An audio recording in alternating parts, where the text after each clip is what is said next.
C'est une initiative qui a eu vraiment beaucoup de succès. On a souhaité proposer à plus de chercheurs d'emploi que prévu initialement, tellement il y avait des personnes qui étaient intéressées.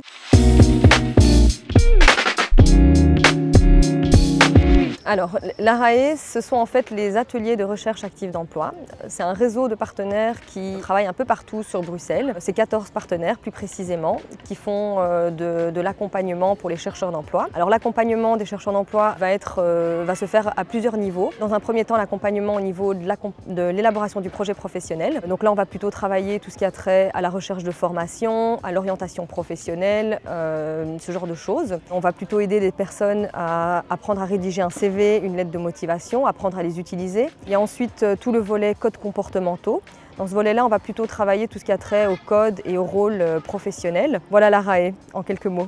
Aujourd'hui, on a donc une action spéciale collective qu'on appelle le jeu de l'intérim. Donc c'est sous forme de jeu de société en fait, faire découvrir les exigences du marché de l'emploi, quelles sont les attentes des employeurs en termes d'attitude, comment est-ce qu'on lit un CV, comment est-ce qu'aujourd'hui on fait un CV, quand est-ce qu'il est clair, de leur faire prendre connaissance de ces exigences à travers un jeu où eux seront en fait des consultants en intérim. Le formateur, il est très expressif, il explique très bien et on comprend facilement.